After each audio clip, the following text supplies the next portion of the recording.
오늘 우리가 함께 묵상할 하나님의 말씀은 이사야 38장 말씀입니다. 말씀 봉독은 1절에서 3절까지 하겠습니다.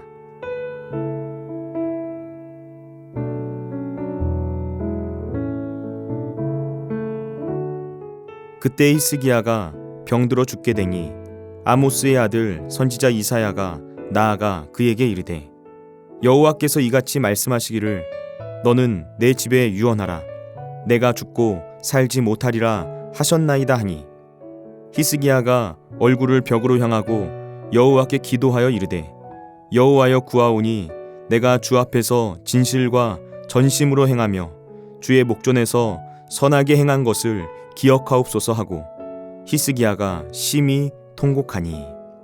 아멘.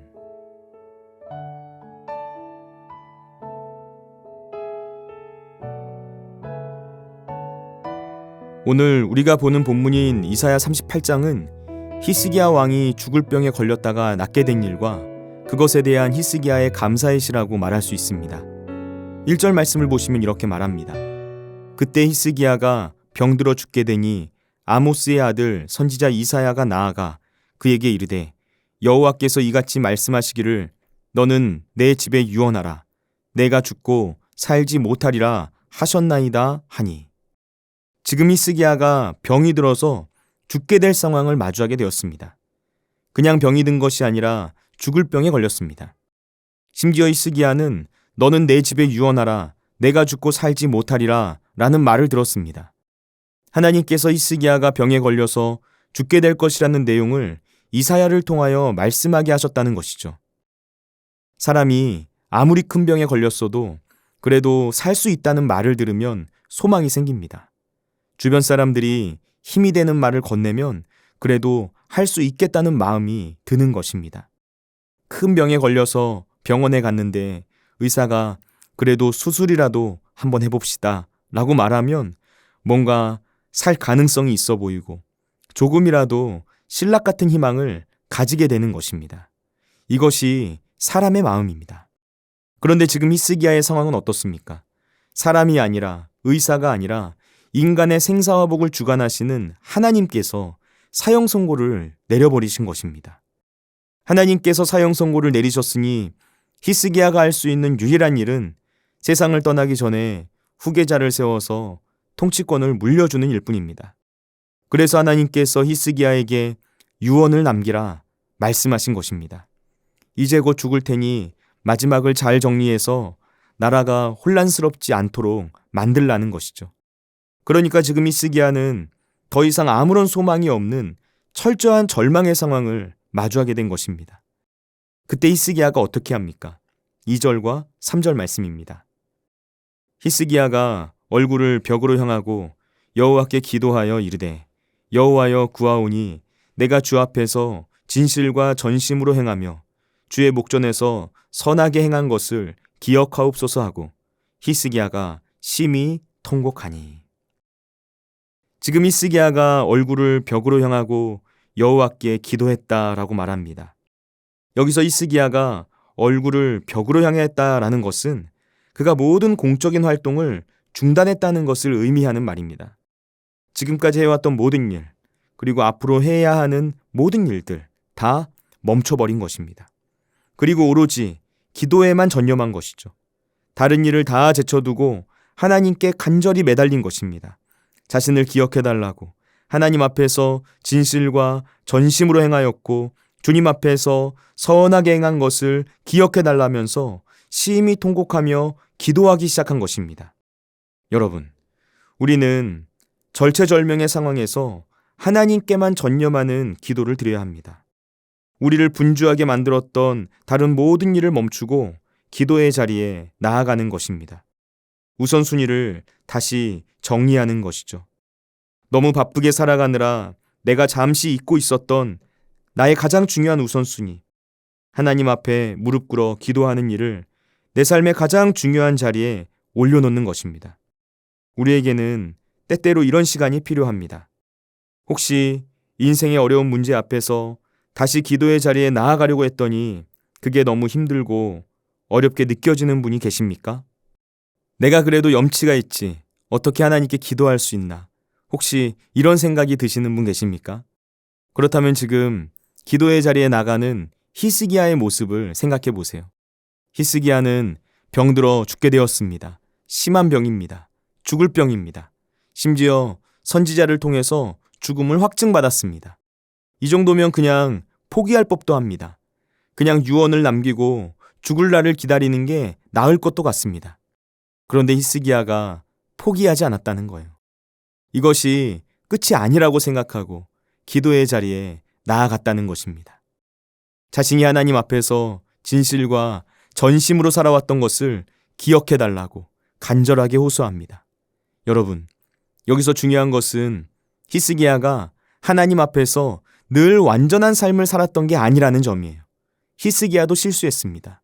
그에게도 과오가 있었습니다. 대표적인 게 그가 아수르의 위협 앞에서 하나님이 아니라 이집트를 의지하면서 그 문제를 해결하려고 했던 일입니다. 이집트와 손을 잡는 게 하나님의 뜻이 아니었는데 히스기야가 이집트와 손을 잡으려고 했다는 거예요. 히스기야도 실수를 했다는 것입니다. 그가 하나님 앞에서 진실과 전심으로 살아왔던 것을 기억해달라고 호소했다고 해서 그가 완벽한 사람이었다는 게 아니라는 것이죠. 히스기야의 인생에서도 연약함이 있었고 허물이 있었습니다. 그러나 그럼에도 히스기야는 내가 연약했던 순간을 곱씹으면서 뒤로 물러서는 것이 아니라 그래도 하나님 앞에 잘 나아가려고 했던 순간을 떠올리면서 하나님께 간절히 기도를 드린 것입니다. 히스기야가 그렇게 기도를 했는데 하나님께서 그 기도를 들으시고 그의 수명을 15년 연장시켜 주셨던 것이죠. 여러분, 이 본문은 우리가 무조건 하나님께 때를 쓰면서 내 뜻을 강력하게 주장하면 응답이 이루어진다, 이런 걸 말하는 내용이 아닙니다. 하나님께서 어떻게 응답하실지 우리는 알지 못하지만 그래도 하나님께 나의 뜻이 무엇인지 알려드리고 간청하는 기도가 잘못된 기도가 아니라는 점을 말해주고 있습니다.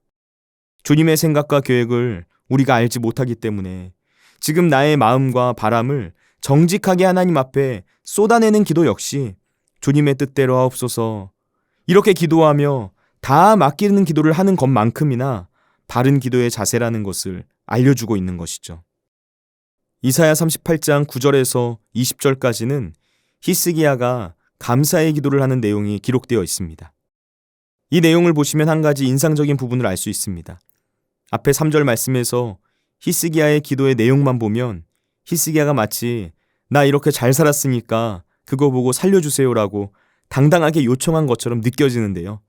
9절에서 20절까지 말씀을 읽어보시면 그게 아니었구나 하는 것을 알 수 있습니다.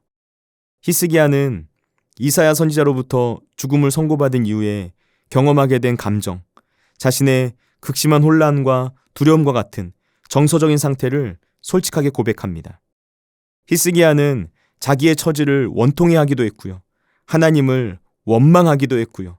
하나님이 무섭다고도 말하고요. 자기의 죽음이 두렵다고도 했습니다. 그렇게 깊은 절망의 구렁텅이에 빠져서 모든 것을 체념하게 된 그 순간, 내가 하나님 말고는 믿고 의지할 것이 없다는 생각을 하게 되어서 결국 하나님 앞으로 나오게 되었다고 고백하는 것입니다. 내 힘과 능력으로 뭘 어떻게 해보려는 것이 아니라 결국 모든 인생이 하나님의 손에 달린 것이니 하나님께 모든 것을 맡기게 되었고 그래서 마음이 평안해졌다 고백하는 것입니다. 여러분, 기도는 무엇입니까? 하나님께 내 마음을 솔직하게 고백하는 것입니다. 애써 그럴싸한 말로 꾸밀 필요가 없습니다. 기도는 하나님께 내 마음을 있는 그대로 아뢰는 것입니다. 오늘 말씀을 읽으면서 진심이 담긴 기도에 대해서 생각하게 되었습니다. 우리의 기도에 어떻게 해야 진심이 담길 수 있을까? 진정한 기도는 인생의 깊은 절망과 고독과 좌절의 상황에서 나오는 것 같습니다. 깊은 혼란과 두려움과 염려가 나를 휘감고 있을 때, 그 모든 것을 뚫고 신뢰의 고백이 나오는 그 순간, 바로 그것이 정금과 같은 믿음이 담겨 있는 기도가 되는 것입니다.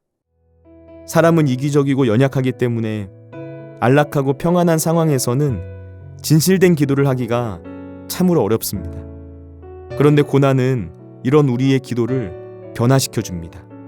고통이 우리를 기도의 자리로 나오게 합니다. 그리고 우리가 온 몸과 마음이 담겨 있는 진실된 기도를 할 수 있도록 만들어줍니다. 기도하겠습니다. 우리를 사랑하시는 하나님 아버지, 어떤 상황에서도 주님께 기도하며 나아갈 수 있는 믿음의 사람이 되게 하여 주옵소서. 오직 하나님 아버지 한 분만을 바라보며 모든 고난과 고통의 순간을 이겨낼 수 있는 힘을 주옵소서. 어떤 상황에서도 우리를 이끄시고 인도하시고 회복시켜 주시는 사랑의 하나님을 신뢰하며 기도하게 하옵소서. 주님, 우리가 전심이 담겨 있는 기도로 은혜의 보좌 앞에 담대히 나아가길 원합니다. 우리에게 기도의 능력을 더하여 주옵소서. 주님과 더 친밀한 기도의 자리로, 은혜와 교제의 자리로 나아갈 수 있도록 인도하여 주옵소서. 오늘도 우리와 함께 하시는 예수님의 이름으로 기도드립니다. 아멘. 하늘에 계신 우리 아버지, 아버지의 이름을 거룩하게 하시며 아버지의 나라가 오게 하시며 아버지의 뜻이 하늘에서와 같이 땅에서도 이루어지게 하소서. 오늘 우리에게 일용할 양식을 주시고 우리가 우리에게 잘못한 사람을 용서하여 준 것 같이 우리 죄를 용서하여 주시고 우리를 시험에 빠지지 않게 하시고 악에서 구하소서. 나라와 권능과 영광이 영원히 아버지의 것입니다. 아멘.